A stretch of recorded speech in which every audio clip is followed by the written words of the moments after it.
Assalamualaikum warahmatullahi wabarakatuh.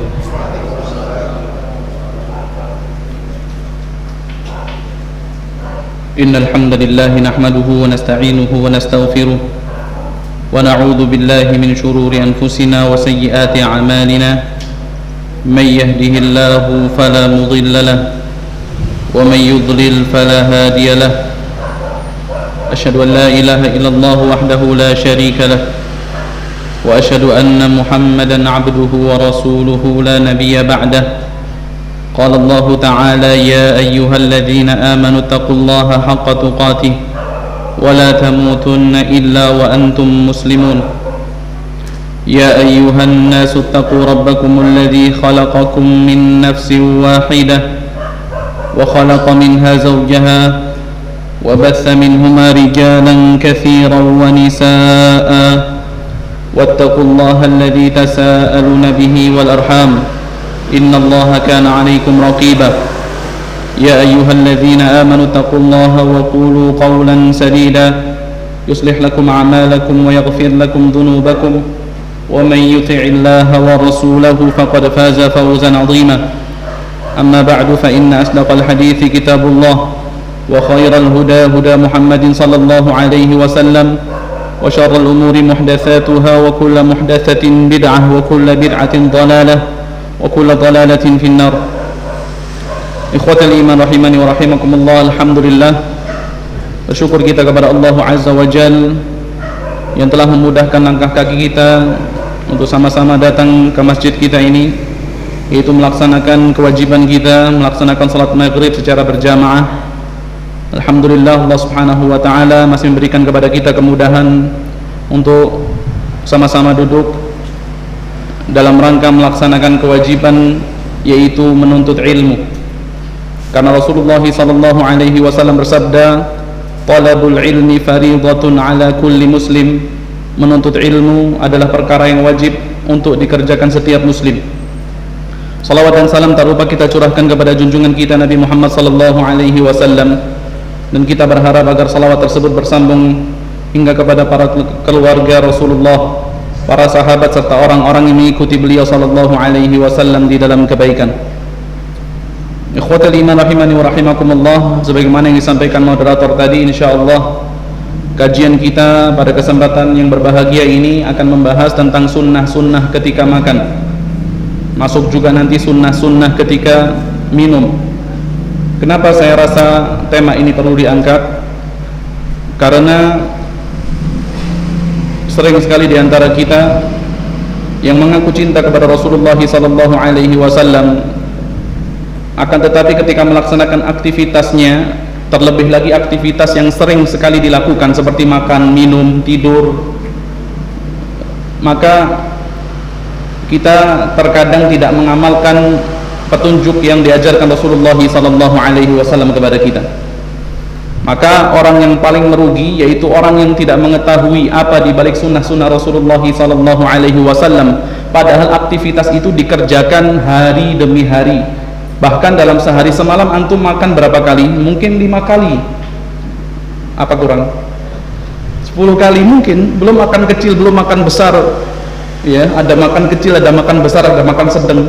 Ada ketika diundang orang, subhanallah. Ketika kita tidak mengetahui dan mengenal sunnah-sunnah Rasulullah sallallahu alaihi wasallam, taruhlah ketika makan dan minum, maka kita akan menjadi orang yang paling merugi. Sebaliknya, kalau kita mengetahui apa yang diajarkan Rasulullah sallallahu alaihi wasallam di setiap aktivitas yang kita laksanakan, maka apapun yang kita kerjakan dinilai melaksanakan ibadah kepada Allah Subhanahu wa taala. Maka mempelajari sunnah Rasulullah sallallahu alaihi wasallam adalah perkara yang sangat mulia. Kenapa kemudian kok kita diperintahkan untuk mempelajari sunnah Rasulullah sallallahu alaihi wasallam, dituntut untuk mengamalkan sunnah Rasulullah sallallahu alaihi wasallam di dalam setiap aspek kehidupan kita? Alasannya adalah yang pertama nih, agar kemudian kita senantiasa mendapat pertolongan oleh Allah Subhanahu wa taala. Tentulah kita ingin ditolong oleh Allah, terlebih lagi pada keadaan seperti sekarang ini, di mana kaum muslimin, masya Allah, banyak disudutkan, di mana tempat kaum muslimin disudutkan. tentulah kita ingin mendapatkan pertolongan Allah. Dan ketika seseorang menghidupkan sunnah Rasulullah SAW, berarti dia dianggap menolong agama Allah. Ana mau nanya, apa natijah, apa hasilnya seseorang yang menolong agamanya Allah? Ada yang tahu? Apa keutamaan, apa hasilnya ketika seseorang menolong agama Allah Subhanahu wa taala? Allah Subhanahu wa taala sampaikan di dalam surah Muhammad pada ayat yang ke-7, Allah katakan, ya ayyuhalladzina amanu in tansurullaha yansurkum. Wahai orang-orang yang beriman, jikalau engkau menolong agama Allah, menolong Allah, niscaya Allah Subhanahu wa taala akan menolongmu, wa yutsabbit aqdamakum, dan Allah Subhanahu wa taala akan mengokohkan langkah-langkah kalian. Apa yang dimaksud dengan menolong agama Allah? Di antaranya adalah dengan cara menghidupkan sunnah Rasulullah sallallahu alaihi wasallam. Pertama kita amalkan dulu, kemudian kita ajarkan keluarga kita, barulah kemudian kita kenalkan sunnah Rasulullah sallallahu alaihi wasallam ini di tengah-tengah masyarakat. Dan ini yang difahami betul oleh para sahabat Rasulullah sallallahu alaihi wasallam. Ketika mereka mengenal satu sunnah dan mereka yakin bahwasanya itu benar-benar diamalkan oleh Rasulullah sallallahu alaihi wasallam, maka mereka tidak akan pernah meninggalkan sunnah itu sampai kapanpun. Sebagaimana riwayat yang juga diriwayatkan oleh Imam Muslim rahimahullah, bahwasannya Ummu Habibah pernah mendengar Rasulullah sallallahu alaihi wasallam bersabda, man sallat natai asyrata raka'atan fi yaumin wa laylah bunya lahu bihinna baitun fil jannah. Barang siapa yang melaksanakan salat sunnah rawatib berapa rakaat? 12 rakaat, niscaya dengan salat-salat sunnah tersebut Allah akan membangunkan bagi orang tersebut rumah di surga. Maka apa yang diucapkan Ummu Habibah? Ummu Habibah yang mendengar langsung sabda Rasulullah sallallahu alaihi wasallam itu, beliau mengatakan, ma taraktuhunna mundu sami'tuhunna min Rasulillah sallallahu alaihi wasallam. Aku tidak pernah meninggalkan salat sunnah rawatib semenjak aku mendengar sabda itu keluar langsung daripada lisan Rasulullah sallallahu alaihi wasallam. Ummu Habibah menyampaikan hadis itu kepada Ambasah. Kepada siapa? Ambasah. Apa yang diucapkan Ambasah? Ma taraktuhunna mundu sami'tuhunna min Ummi Habibah. Aku tidak pernah meninggalkan salat sunnah rawatib semenjak aku mendengar hadis diucapkan oleh Ummu Habibah. Ambasah menyampaikan kepada seseorang yang bernama Amr bin Aus, maka Amr bin Aus mengatakan, ma taraktuhunna mundu sami'tuhunna min Ambasah. Aku tidak pernah meninggalkan salat sunnah tersebut semenjak aku mendengar daripada Amr bin Aus. Jadi ini yang harus kita pahami, bahwasanya para sahabat ketika sampai ke telinga mereka bahwasanya itu merupakan sunnah Rasulullah sallallahu alaihi wasallam, maka mereka tidak akan pernah meninggalkan sunnah tersebut. Kalau orang zaman sekarang kan ngomongnya loh, alah sunnah aja kok gitu. Subhanallah. Sunnahnya siapa? Sunnah orang yang paling mulia, yang Allah perintahkan kita untuk mengikuti jejak Rasulullah sallallahu alaihi wasallam. Allah katakan, laqad kana lakum fi Rasulillahi uswatun hasanah. Sungguh ada bagi kalian pada sosok Rasulullah sallallahu alaihi wasallam uswatun hasanah, suri tauladan yang baik, suri tauladan yang baik. Bagi siapa? Liman kana yarjullaha wal yawmal akhir. Bagi mereka yang berharap untuk bertemu Allah Subhanahu wa taala, dan bagi mereka yang yakin akan hari pertemuan dengan Allah Subhanahu wa ta'ala. Maka kita ingin mempelajari benar-benar sunnah Rasulullah, terutama sunnah yang ataupun aktivitas yang sering kita lakukan, yaitu apa? Makan dan minum. Insya Allah antum pulang setelah sholat isya pada makan semua, betul? Apa ada yang sudah melazimkan dirinya makan sebelum maghrib? Masya Allah, ini baru dengar-dengar aja ini ya, baru orang mau katanya makan sebelum maghrib bisa menjauhkan dari penyakit. Yang didengarkan barusan omongan dokter, tapi Rasulullah ngajari mau makan ini, step-stepnya setelah makan ini, ketika makan ini tidak dipelajari sama dia. Maka kita katakan orang yang paling merugi yaitu orang yang tidak mendengarkan ataupun tidak mengamalkan sunnah Rasulullah sallallahu alaihi wasallam. Maka ikhwatul iman rahimani wa rahimakumullah, kita akan pelajari yang pertama kali Tentunya ketika seseorang akan makan, maka sunnahnya adalah at-tasmiyatu fi awwali ta'am, mengucapkan apa? Tasmiyah, menyebut nama Allah Subhanahu wa ta'ala dengan cara mengucapkan apa? Bismillah atau Bismillahirrahmanirrahim. Mana yang lebih tepat? Bismillah atau Bismillahirrahmanirrahim. Hadisnya kan apa? Ketika Rasulullah mengatakan kepada Umar ibn Abi Salamah, ya ghulam samillah, wahai bocah, samillah, sebutlah nama Allah. Bagaimana cara menyebut nama Allah? Apakah bismillah cukup dengan bismillah atau kemudian seseorang mengucapkan Bismillahirrahmanirrahim?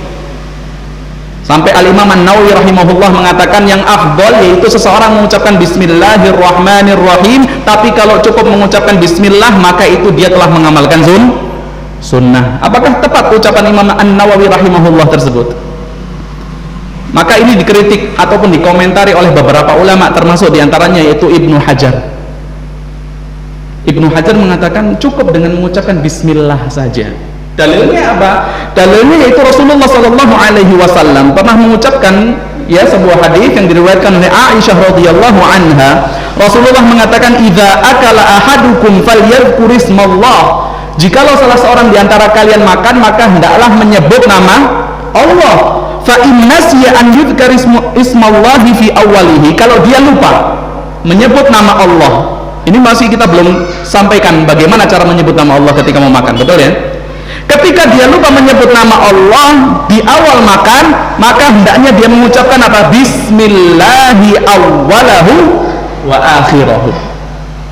Maka dari sini para ulama mengatakan cukup seseorang mengucapkan bismillah. Kenapa? Karena Rasulullah ngajari kita kalau kita lupa mengucapkan basmalah di awal makan, maka kita diperintahkan ngomong apa? Bismillahi awwalahu wa akhirahu. Rasulullah nggak ngomong Bismillahirrahmanirrahim awwalahu wa akhirahu. Nah, dari sini Ibnu Hajar kemudian mengatakan apa? Yang afdal sesuai dengan sunnah yang diajarkan Rasulullah yaitu mengucapkan apa? Bismillah. Dan Ibnu Hajar kemudian memberikan ta'liq, mengomentari ucapan Al-Imam An-Nawawi rahimahullah di dalam kitabnya Al-Adhkar tersebut. Ibnu Hajar mengatakan adapun An-Nawawi mengucapkan ucapannya itu yaitu yang afdal ketika seseorang mengucapkan Bismillahirrahmanirrahim, An-Nawawi tidak membubuhkan dalil atas ucapannya tersebut. Jadi yang kita pahami bahwasanya kalau mau makan ngomong apa? Bismillah, mengucapkan bismillah. Kemudian sunnah yang kedua, bahkan ada yang mengatakan wajib, dan pendapat yang rajih adalah pendapat ini ada poin yang kedua ini adalah perkara yang wajib. Apa itu? Al-aklu bil yamin, makan dengan tangan kanan. Wajib apa sunnah makan dengan tangan kanan? Wajib atau sunnah? Wajib. Dalilnya apa? Nah, harus ada dalil. Kalau ngomong wajib, dalilnya apa?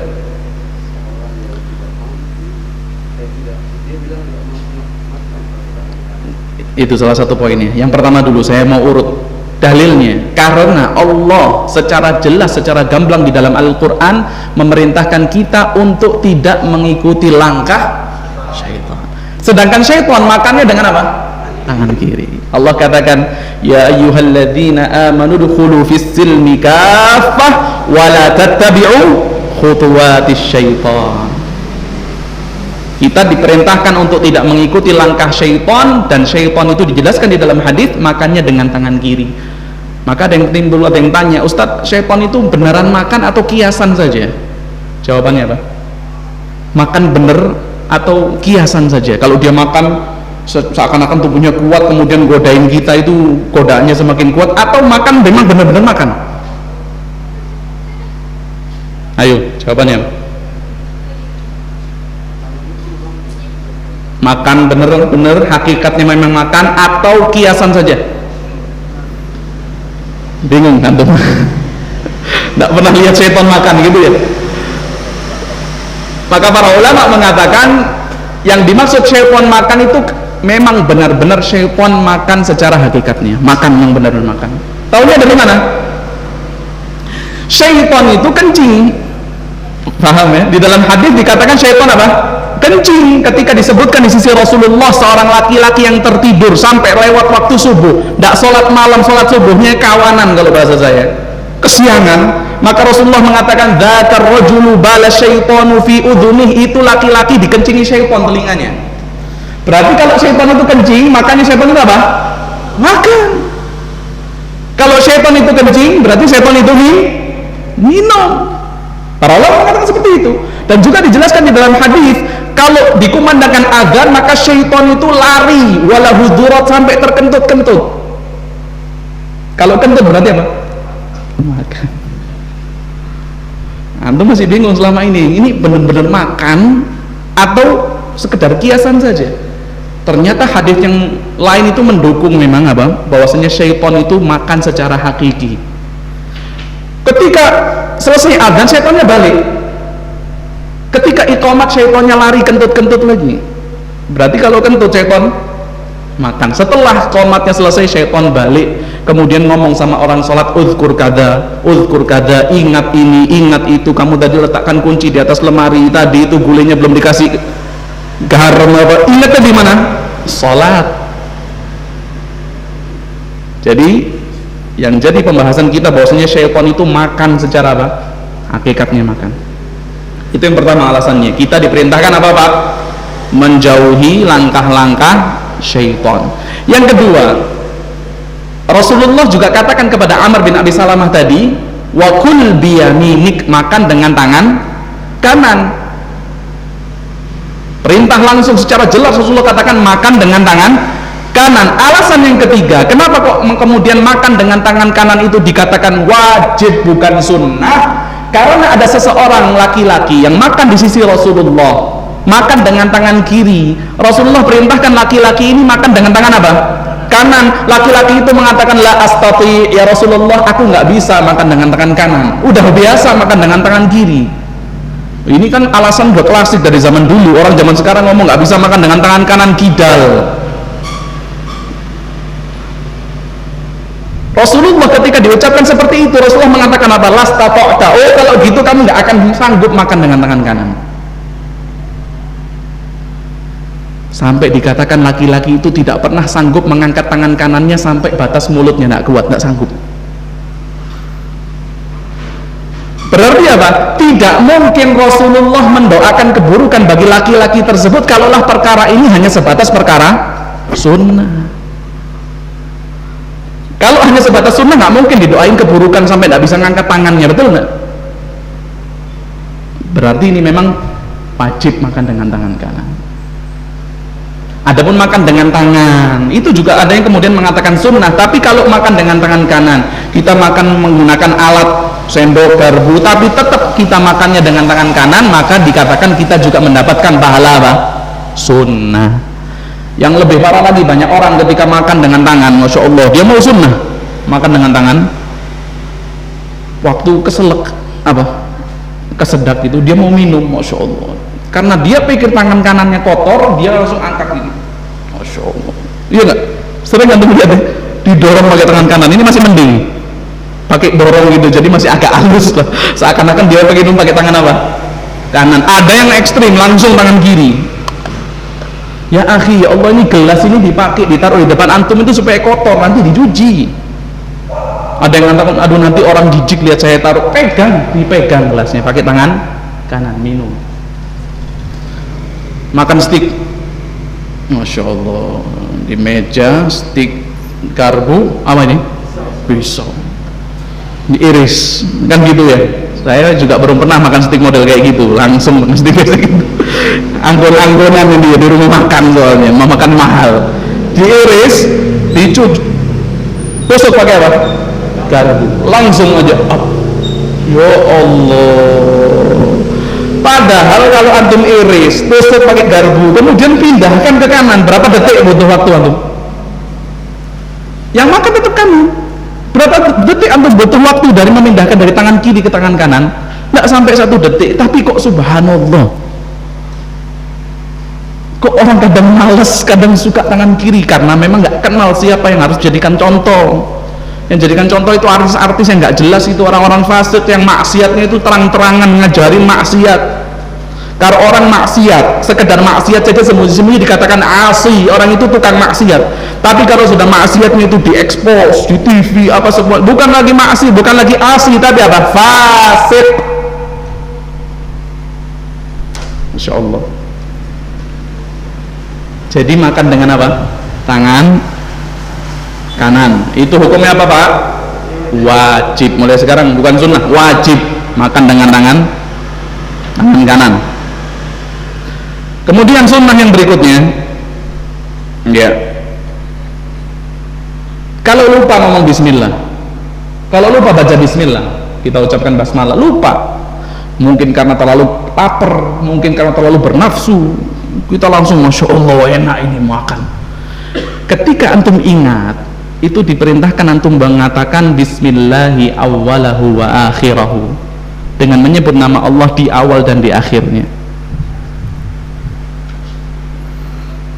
Karena Rasulullah SAW bersabda, sesungguhnya syaitan, inna syaitana yastahillu ta'ama alla yudhkara smullahi alaih. Syaitan itu bisa makan makanan seseorang yang ketika makan tidak menyebut nama Allah, tapi ketika dia ucapkan bismillahi awwalahu wa akhirahu, dikatakan syaitan itu kemudian mengecil. Tapi jangan kemudian niat antum mulai pertama nggak mau baca bismillah. Kenapa? Mau ngeprank syaitan. Masya Allah.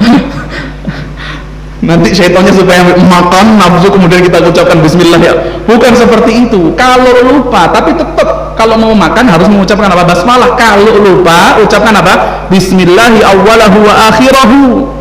Kenapa kok kemudian syaitan itu apa? Pengen makan sama kita, dan syaitan itu ingin mengikuti kita apapun aktivitas kita, betul nggak? Makan dia mau ikut. Masuk rumah, antum malam ini pulang habis sholat isya, masuk rumah tidak kemudian apa? Berdoa menyebut nama Allah, syaitan ikut masuk rumah antum. Ketika makan malam tidak baca doa, syaitan ikut makan. Nanti dikatakan di dalam hadis tersebut, kalau syaitan mendengar seseorang masuk rumahnya kemudian orang itu tidak menyebut nama Allah, maka syaitan mengatakan adraktumul mabit. Oh, ada tempat nginep bagi kalian malam ini di rumah ini. Ketika orangnya makan tidak nyebut nama Allah, syaitan ngomong sama temannya, adraktumul mabita wal asya, kalian bisa nginep, wah dapat makan malam. Jadi itu rumahnya jadi hotelnya syaitan. Masya Allah. Biasanya hotel kan sarapan aja dapatnya, ini makan malam dapat juga syaitan. Syaitan ingin juga ikut ketika seseorang mengumpuli istrinya, betul nggak? Jadi syaitan itu ingin mengikuti kita apapun aktivitas kita, tujuannya cuma satu, apa? Agar tercabut keberkahan yang Allah Subhanahu wa Ta'ala sediakan bagi kita ketika kita mengikuti sunnah Rasulullah Sallallahu Alaihi Wasallam. Syaitan tidak mau kita memiliki berkah, mendapat berkah Allah Subhanahu wa Ta'ala. Ya, jadi syaitan itu pengen terus ikut makan, sampai dikatakan di dalam hadis, wa innahu ja'a bihadhil jariyah liyastahilla biha fa akhadtu biyadiha. Pernah suatu ketika Rasulullah makan, kemudian satu orang masuk tangannya, maka Rasulullah ambil tangannya orang itu. Satu orang masuk lagi, diambil tangannya Rasulullah, sampai kemudian Rasulullah mengatakan, walladzi nafsi biyadihi inna yadahu fi yadi ma'a yadiha. Sesungguhnya tangannya syaitan itu bersama tangan orang ini, aku pegang tangannya syaitan. Nah, jadi kenapa kok kemudian syaitan itu ingin mengikuti setiap langkah-langkah kita, setiap aktivitas kita, agar keberkahan yang Allah Subhanahu wa Ta'ala janjikan itu tidak diberikan kepada kita, ya. Kemudian sunnah yang berikutnya yaitu al-aklu mimma yali, makan di sekitar, makan di sekitar. Contohnya kalau antum masuk rumah makan di nampan gitu ya, ya antum makan di daerah antum saja, jangan tangannya itu muter-muter gitu, wah nyomot sana nyomot sini, toh lauknya ditaruh di mana? Tengah. Itu juga yang ditegur ketika Amr bin Abi Salamah itu, wa kanat yadi tatishu fi safhah, tangannya Amr bin Abi Salamah itu gerilya gitu. Ditegur sama Rasulullah, samillah wa kul biyaminik wa kul mimma yalik, makan yang ada di sekitarmu. Dan ini tidak berlaku ya kalau antum makan satu meja besar misalnya, antum di sini nasinya, di sini lauknya, kemudian wah ini makan sekitar saya, padahal sekitar kita cuma ada pete, jengkol, tempe, ayamnya agak jauh. Antum kemudian bukan seperti itu. Kalau ini disediakan meja besar, maka boleh antum ambil, boleh. Tapi kalau sediakan nampan gitu ya, maka antum makan cukup makanan yang ada di sekitar antum. Oke. Ya. Nah, ini kemudian sunnah yang berikutnya yang banyak orang tidak tahu nih. Yaitu akhdul luqmah as-saqithah, mengambil makanan yang terjatuh. Kadang jatuhnya di sufrah, di taplak, kadang jatuhnya di meja, kadang jatuhnya di bawah. Ambil, kalau bisa diambil, ambil roti misalnya jatuh. Ketika roti itu tidak kena najis misalnya, tidak menyentuh barang najis, bisa kita ambil, kita bersihkan, ambil. Jangan kemudian aduh jijik, buang. Kadang orang tua seperti itu, terlalu protek sama anaknya, takut anaknya kena kuman gitu. Buang. Padahal jatuhnya ya Allah di ubin-ubinnya tadi pagi masih baru dipel, subhanallah, nggak ada najis, nggak ada apa. Buang. Padahal Rasulullah SAW perintahkan kalau ada makanan jatuh disuruh apa? Ambil. Hadis yang disampaikan oleh Jabir bin Abdullah radhiyallahu anhu, sami'tu an-nabiy sallallahu alaihi wasallam yaqul, aku mendengar Nabi Muhammad sallallahu alaihi wasallam bersabda, inna syaitana yahduru ahadakum inda kulli syai'in min sya'nih. Sesungguhnya syaitan ingin mengikuti setiap aktivitas yang kalian lakukan hatta yahdurahu inda ta'amih, sampai ketika kalian makan. Fa idza saqatat min ahadikumul luqmah, ketika terjatuh makanan, sekerat makanan yang kalian miliki, fal yumit maka nabiha min adza, maka diangkat, dibersihkan. Kalau ada kotorannya apa? Dibersihkan, thumma liyakulha, kemudian hendaknya dimakan. Wala yada' halis syaiton, maka jangan sisakan untuk syaiton. Karena kita tidak tahu, Pak, makanan yang ada berkahnya itu yang ada di piring kita, ataukah makanan yang jatuh, ya, ataukah makanan yang tersisa di jari-jari kita. Kalau makan pakai tangan kan gitu, kadang ada sisa-sisa makanan gitu ya. Jangan langsung dicuci. Apa yang diperintahkan? Jilat, jangan jilat. Kalau jilat gini, hisap. Kalau jilat orang, waduh apaan ini? Kok dijilat-jilat gitu? Nggak boleh. Hisap. Ya kan? Kalau jilat kan tuh makan es krim kan gini, dijilat. Jadi bukan dijilat, dihisap. Dihisap. Ini sunnah. Sebelum cuci tangan, Rasulullah itu tidak usap dengan mindil sapu tangan, tidak langsung dicuci, tapi dihisap. Atau kita jadikan orang lain menghisap jari kita, sunnah. Di sini sunnah. Atau kita jadikan apa? Orang lain menghisap jari kita, dan saya khawatir ini tidak bisa dilakukan kecuali dengan pasangan kita, betul kan? Kalau dengan pasangan masih mungkin. Betul, pernah antum sama istri antum nikah 20 tahun, 15 tahun, habis istri antum makan, antum ambil tangannya, antum bisa atau antum tangannya jauh ke istri, sunnah. Lah aku nasobi, oh masih pengantin baru, ya udah nikah lagi supaya baru lagi. Nikah yang kedua maksudnya. Ini apa? Hadis yang disampaikan oleh Abdullah bin Abbas radhiyallahu anhu, anna Nabiy sallallahu alaihi wasallam qala, Rasulullah mengatakan, idza akala ahadukum fala yamsah yadahu hatta yal'aqaha aw yul'iqaha. Jikalau salah seorang di antara kalian selesai makan, jangan diusap tangannya, jangan dibersihkan tangannya sebelum dia hisap atau dia jadikan orang lain hisap jari. Udah deh, nanti pulang coba praktekkan sama pasangan masing-masing. Kenapa? Karena kita nggak tahu yang berkah tadi itu di mana, di piring ataukah yang jatuh ataukah yang di tangan. Dan subhanallah dikatakan di sini, kalau antum makan kemudian mendapatkan keberkahan daripada makan tersebut, setidaknya antum mendapatkan 3 perkara.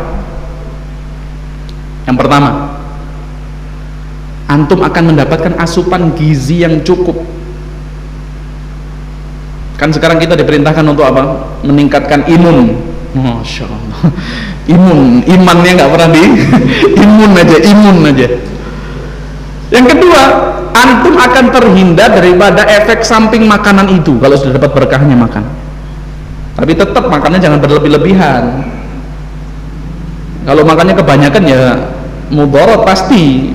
Kalau sekali-kali makan kebanyakan boleh nggak?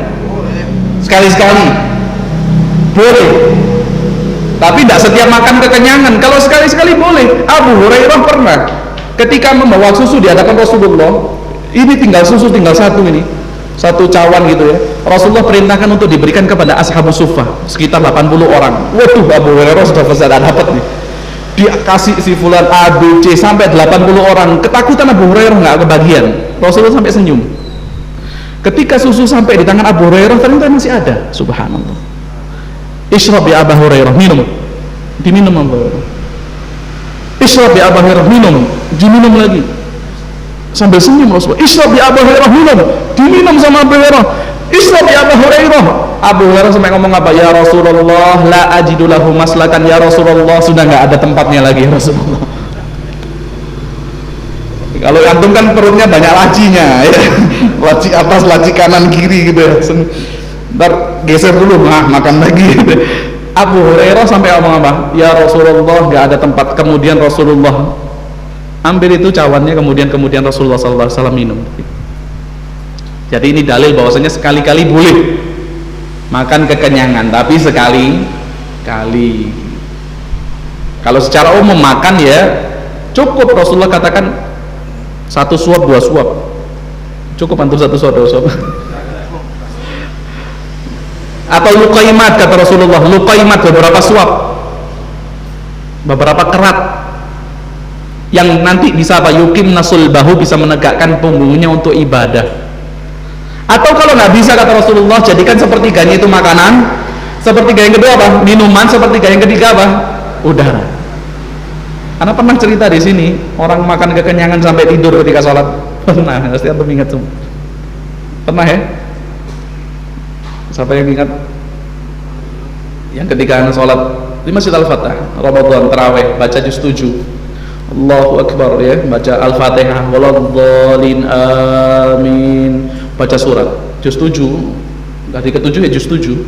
Ketika surat baca surat Al-An'am, di situ ada Nabi Ibrahim. Ketika Allah ceritakan Nabi Ibrahim, falamma ra'al qamara bazighan qala hadza rabbi falamma afala qala la uhibbul afinin falamma ra'al qamara bazighan qala hadza rabbi falamma afala qala la in lam yahdini rabbi la akunanna minal qaumidh dhalin. Amin. Amin lagi. Ana yang baca sampai kaget, ya Allah. Perasaan sudah balik, Al-Fatihahnya sudah selesai. Orangnya amin sambil amin. Takut itu. 3 orang 4 orang amin. Selesai sholat itu orang 1 orang ke depan. Ya Allah Ustaz, betul anak kenal, tapi kan nggak sebut namanya, takut antum kenal. Anak tadi ketiduran, ada dia semua. Sholat tidur. Kenapa kok bisa gitu? Mungkin anak terlalu kenyang tadi buka puasa. Masya Allah. Sholat bisa datang as-sakinah, tenang sholatnya, tidur. Subhanallah. Nah, kan ini tempat-tempat ini bahaya nih kalau Ramadan ini, tiang ini tempat favorit ini. Allah Akbar, senderan. Kata Rasulullah cukup beberapa suap yuqim nasul bahu yang bisa menegakkan punggungnya untuk melaksanakan ibadah. Kalau nggak bisa dibagi sepertiga makanan, sepertiga minuman, atau sepertiga apa? Udara. Sunnah yang berikutnya, ini yang penting juga, yaitu membersihkan nampan ataupun piring yang setelah kita gunakan untuk makan. Dibersihkan, jangan dicuci dulu. Bersihkan, pastikan tidak ada 1 butir nasi di piring tersebut. Makanya ada orang itu subhanallah sampai gini. Tapi kalau sampai kayak gini ya udah jangan di depan orang, takutnya nanti orang apa ya? Ya sewajarnya lah. Kalau sampai gini nanti sekalian aja jilatin piringnya, orang ngamuk aja. Tapi kalau wajar sampai tidak ada nasinya, ini kadang makan marak takut kuahnya masih ada, diseret jilat belakangnya. Jangan terlalu seperti itu. Kalau di rumah sendiri silahkan ya, tapi kalau dipastikan piringnya itu sudah tidak ada 1 butir nasi, itu yang penting.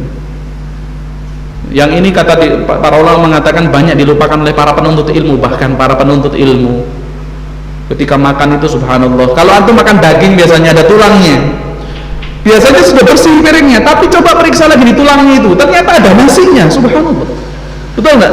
Ada nasinya di tulang-tulang kambing itu, sumpit-sumpitan kalau bahasa kita, di pojok-pojokan tulang itu bersihkan. Belum tahu, belum tentu ternyata yang berkah di situ antum nggak tahu. Bersihkan. Kemudian al-aklu bi thalathi asabi', makan dengan 3 jari. Nah, ini pembahasan yang menarik ini. Kalau makan rawon bisa dengan 3 jari antum. Bisa kalau kuahnya sedikit. Tapi kan enggak enak makan rawon, soto kan harusnya apa? Banjir gitu ya. Maka di sini dijelaskan yaitu untuk makanan yang bisa kita praktekkan makan dengan 3 jari seperti kurma, roti, atau daging mungkin yang bisa untuk diambil 3 jari. Tapi kalau makan rawon, makan marak, kuahnya pun kemudian dengan 3 jari melepuh tangan antum. Yang kedua tidak nikmat. Yang penting makannya dengan tangan apa? Kanan. Jangan takalluf berlebihan. Anak pernah suatu ketika di pesantren, pertama masuk pesantren, dan ini yang bikin saya shock sampai sekarang. Pertama masuk pesantren, namanya pesantren makannya di nampan, makannya di nampan pakai tangan kanan. Dan namanya pesantren, biasanya itu ada murid santri pindahan dari pesantren lain. Hari itu yang baru saya sama dia makan bareng, makan siang, karena Sabtu pesantren, Kamis puasa, saya safar nggak puasa, ditaruh makan bareng. Ya udah, saya juga sering makan bareng di rumah. Tapi subhanallah, ketika dia menjulurkan tangannya itu, di tangannya itu gatelan. Apa itu? Penyakit, ya penyakit pesantren bisa kita katakan. Kadang kalau nggak sakit kayak gitu nggak afdol antum. Dan makannya itu pakai kuah. Ada apa? Ada kuah-kuahnya gitu. Dia makan sampai dia itu perih. Karena kena apa? Kuah itu ada bumbunya, ada bawangnya, ada apa, baru dia cuci tangannya pakai sendok. Tayyib, kalau ente makan sendirian tafadhol silahkan. Tapi kan saya makan di situ, saya lihat benar tangannya itu. Kalau saya tidak ikut makan, bingung mau makan di mana, baru datang. Makanya makan, kalau ada mungkin antum ada halangan, sakit, tangannya luka, ya udah pakai sendok. Yang penting makan dengan tangan, tetap dapat pahala sunnah. Ya. Dan sunnahnya yang dipraktekkan Rasulullah makan dengan 3 jari, yaitu al-ibham, as-sababah, dan wusta, jari jempol, telunjuk, dan jari tengah. Ya. Kemudian yang sunnah berikutnya at-tanafus kharijal ina' thalathan, yaitu seseorang ketika minum, dia minum perlahan-lahan, dikatakan 3 kali. Mungkin 1 gelas ini antum bagi menjadi beberapa kali. Ketika antum mau minum, antum ucapkan bismillah, selesai antum kemudian angkat atau mengucapkan alhamdulillah, nafas. Lakukan itu 3 kali, sunnah. Ada orang mengatakan nggak lego, tahu nggak lego? Kurang apa? Kurang puas. Ana itu Ustaz, kalau makan, habis makan kenyang itu minum itu klek enak sampai keringetan badan saya. Kan gitu ada orang. Padahal dokter ngomong apa? Orang kalau makan kemudian minum kemudian keluar keringet itu bukannya malah baik, Pak. Mereka mengatakan apa? Itu justru antum menforsir kerjanya apa? Usus antum, lambung antum forsir, habis makan kemudian langsung minum. Minumnya tidak sedikit-sedikit, kluk. Itu cara kerjanya itu anggota tubuh apa? Usus apalagi?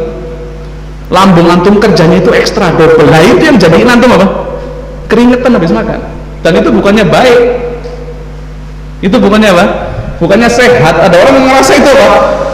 Sehat. Masya Allah, seger nih, sampai kopios badannya. Nggak sehat itu. Kalau antum banyak makan, kemudian kok di tengah makan keringetan, ya udah berarti antum nggak boleh terlalu banyak makannya. Itu berarti nggak kuat sudah. Antum punya anggota organ dalam ini sudah nggak seperti muda dulu ketika mencerna itu cepat, kemudian antum nggak kecapean, antum lelah itu. Makan banyak langsung minum, keringetan nggak bagus. Dan ini diantara nilai sunnah. Tapi jangan kemudian antum baca buku dokter baru kemudian praktek ini. Kalau bisa baca hadis ini dulu, kemudian praktekkan. Jadi antum ketika mempraktekkan itu bukan karena takut sakit, bukan karena khawatir, tapi apa? Benar-benar mengikuti petunjuk Rasulullah SAW. Sampai Rasulullah mengatakan innahu arwa, minum 3 kali gitu, itu lebih menghilangkan dahaga, lebih lega antum dengan tenang. Kemudian antum nikmati.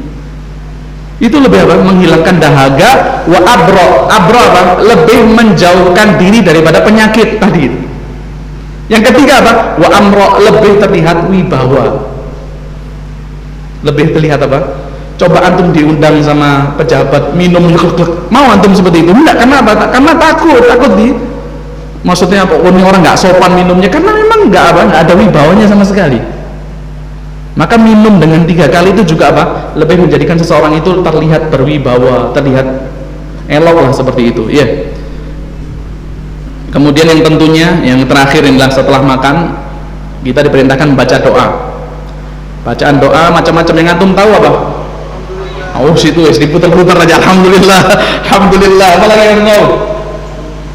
Alhamdulillahilladzi at'amani hadza ta'am.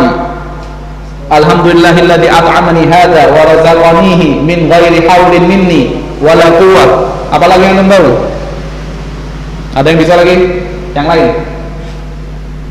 Di sini dikatakan alhamdulillahi katsiran thayyiban mubarakan fihi ghairu makfiyin wala muwadda'in wala mustaghnan anhu rabbana. Waduh, susah Ustaz. Ini lagi-lagi ini bisikan syaitan. Antum kalau ngerasa ini susah karena syaitan tidak mau antum doa setelah makan. Coba ini dipraktekin 10 hari. Bawa catatan antum. Setelah makan 1 hari makan 4 kali. 10 hari makan berapa kali berarti? 40 kali. Masa nggak hafal? Ketika antum muncul perasaan susah, ya udah nggak bakal hafal. Meskipun boleh, alhamdulillah boleh. Tapi coba masa nggak ada peningkatan sih hidup kita, betul nggak? Rekening aja pengen meningkat terus, ya. Masa amalan nggak pengen apa? Meningkat. Sampai dikatakan ketika orang baca alhamdulillahilladzi at'amani hadza wa razaqanihi min ghairi haulin minni wala quwwah, dosa-dosanya diampuni sama Allah Subhanahu wa taala. Coba ente makan kenyang baca doa, dosa ente diampuni, enak nggak? Yo enak, bonusnya itu ya udah warak, dosa-dosanya diampuni. Kemudian sunnah yang berikutnya nih, tadi 3 ya doa setelah makan ya, dan yang penting lagi nih al-ijtima'u ala ta'am. Kalau makan itu kalau bisa bareng-bareng. Rasulullah katakan makanan 1 orang cukup untuk berapa orang? 2 orang. Makanan 2 orang cukup untuk berapa orang? 4 orang. Makanan 4 orang cukup untuk berapa orang? 8 orang. Kalau masuk restoran Arab, sekarang kan orang mulai kenal nasi kebuli, nasi mandi, masuk bertiga pesen yang setengah ekor, masya Allah. Kemudian dicek-cek makannya nggak dihabisin. Apa ini? 3 orang ya pesen 3 orang. 3 orang pesen porsi untuk 2 orang, insya Allah cukup. Rasulullah katakan cukup kok. Wa ta'amul itsnaini yakfil arba'ah. Makanan untuk 2 orang cukup untuk berapa orang? 4 orang. Nah, ini diantara keutamaannya sampai Al-Imam Ahmad rahimahullah mengatakan makanan akan dikatakan sempurna ketika mengandung 4 perkara. Ini saya akhiri dengan ucapan Imam Ahmad, yaitu yang pertama, idza dzukira smullahi fi awwalihi, ketika menyebut nama Allah di awal kali makan, wa humidallahu fi akhirih, dan mengucapkan alhamdulillah ataupun doa-doa yang lain tadi di akhir makan, ya. Yang ketiga apa? Wa kathurat alaihil aidi, banyaknya tangan yang makan di situ. Yang keempat, wa kana min hillin, tentunya makanan yaitu makanan yang halal, baik itu halal secara zatnya dan halal secara apa? Cara mendapatkannya. Hada wallahu taala alam. Mungkin ada pertanyaan atau azan? Cukup ya? Cukup. Ya, kita akhiri kajian kita dengan mengucapkan doa kafaratul majlis. Subhanakallahumma bihamdika asyhadu an la ilaha illa anta astaghfiruka wa atubu ilaik. Assalamualaikum warahmatullahi wabarakatuh.